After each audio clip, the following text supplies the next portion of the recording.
In this video, I am going to tell you what are vegetables, what is the history of vegetables, how many nutritions are in vegetables, and what are the effects of vegetables on human health. So let's start step by step.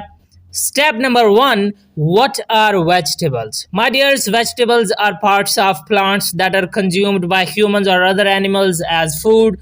The original meaning is still commonly used and is applied to plants collectively to refer to all edible plant matter, including the flowers, fruits, stems, leaves, roots, and seeds. An alternate definition of the term is applied somewhat arbitrarily, often by culinary and cultural tradition. It may exclude foods derived from some plants that are fruits, flowers, nuts, and cereal grains, but includes savory fruits such as tomatoes and courgettes, flowers such as broccoli, and seeds such as pulses. My dears, originally vegetables were collected from the wild by hunter gatherers and entered cultivation in several parts of the world, probably during the period of 10,000 BC to 7000 BC, when a new agricultural way of life developed. At first, plants which grew locally would have been cultivated, but as time went on, trade brought exotic crops from elsewhere to add to domestic types. Nowadays, most vegetables are grown all over the world as climate permits, and crops may be cultivated in protected environments in less suitable locations. China is the largest producer of vegetables, and global trade in agricultural products allows consumers to purchase vegetables grown in fairway countries.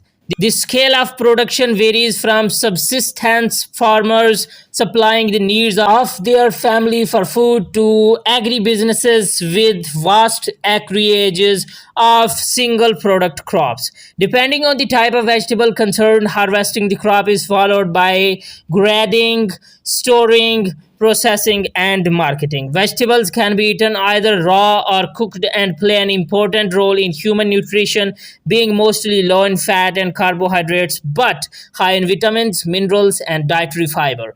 Many nutritionists encourage people to consume plenty of fruit and vegetables, five or more portions a day, often being recommended. Step number two. What is the history of vegetables? My dears, before the advent of agriculture, humans were hunter gatherers. They foraged for edible fruit, nuts, stems, leaves, corms, and tubers, scavenged for dead animals, and hunted living ones for food. Forest gardening in a tropical jungle clearing is thought to be the first example of agriculture.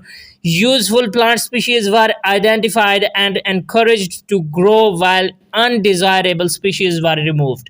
Plant breeding through the selection of strains with desirable traits such as large fruit and vigorous growth soon followed, while the first evidence for the domestication of grasses such as wheat and barley has been found in the Fertile Crescent in the Middle East. It is likely that various peoples around the world started growing crops in the period 10,000 BC to 7000 BC. Subsistence agriculture continues to this day, with many rural farmers in Africa, Asia, South America, and elsewhere using their plots of land to produce enough food for their families, while any surplus produce is used for exchange for other goods. My dears, throughout recorded history, the rich have been able to afford a varied diet, including meat, vegetables, and fruit, but for poor people, meat was a luxury and the food they ate was very dull,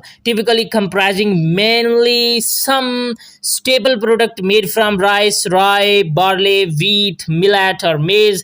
The addition of vegetable matter provided some variety to the diet. The staple diet of the Aztecs in Central America was maize, and they cultivated tomatoes, avocados, beans, peppers, pumpkins, squashes, peanuts, and amaranth seeds to supplement their tortillas and porridge. In Peru, the Incas subsisted on maize in the lowlands and potatoes at higher altitudes. They also used seeds from quinoa, supplementing their diet with peppers, tomatoes, and avocados. My dears, in ancient China, rice was the staple crop in the south and wheat in the north. The later made into dumplings, noodles, and pancakes. Vegetables used to accompany these included yams, soybeans, broad beans, turnips, spring onions, and garlic. The diet of the ancient Egyptians was based on bread, often contaminated with sand, which wore away their teeth.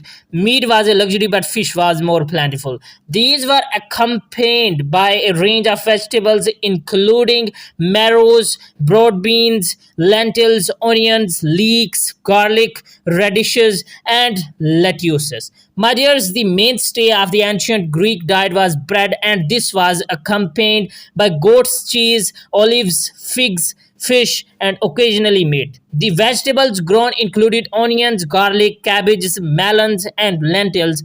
In ancient Rome, a thick porridge was made of emmer, wheat, or beans, accompanied by grain vegetables, but little meat and fish was not esteemed. The Romans grew broad beans, peas, onions, and turnips and ate the leaves of beets rather than their roots. Step number three: how many nutritions are in vegetables and what are the effects of vegetables on human health? My dears, vegetables play an important role in human nutrition. Most are low in fat and calories but are bulky and filling. They supply dietary fiber and are important sources of essential vitamins, minerals, and trace elements. Particularly important are the antioxidant vitamins A, C, and E. When vegetables are included in the diet, there is found to be a reduction in the incidence of cancer, stroke, cardiovascular disease, and other chronic ailments. Research has shown that compared with individuals who eat less than 3 servings of fruits and vegetables each day, those that eat more than 5 servings have an approximately 20% lower risk of developing coronary heart disease or stroke. The nutritional content of vegetables varies considerably. Some contain useful amounts of protein, though generally they contain little fat and varying proportions of vitamins such as vitamin A, vitamin K, and vitamin B6, provitamins, dietary minerals, and carbohydrates. However, vegetables often also contain toxins and anti-nutrients which interfere with the absorption of nutrients. These include alpha-solanine, alpha-chaconin, enzyme inhibitors, cyanide and cyanide precursors, oxalic acid, tannins, and others. These toxins are natural defenses used to ward off the insects, predators, and fungi that might attack the plant. Some beans contain phytohemagglutinin, and cassava roots contain cyanogenic glycoside, as do bamboo shoots. These toxins can be deactivated by adequate cooking. Green potatoes contain glycoalkaloids and should be avoided. Fruit and vegetables, particularly leafy vegetables, have been implicated in nearly half the gastrointestinal infections caused by norovirus in the United States. These foods are commonly eaten raw and may become contaminated during their preparation by an infected food handler. Hygiene is important when handling foods to be eaten raw, and such products need to be properly cleaned, handled, and stored to limit contamination. So, my dears, this was our video. Now, I want to turn it over to you. Which step you like the most? Tell me in the comments, my dears. Make sure to subscribe this channel so you don't miss out on my future videos, because future videos will be awesome. Goodbye, stay blessed, and bundle of thanks for watching.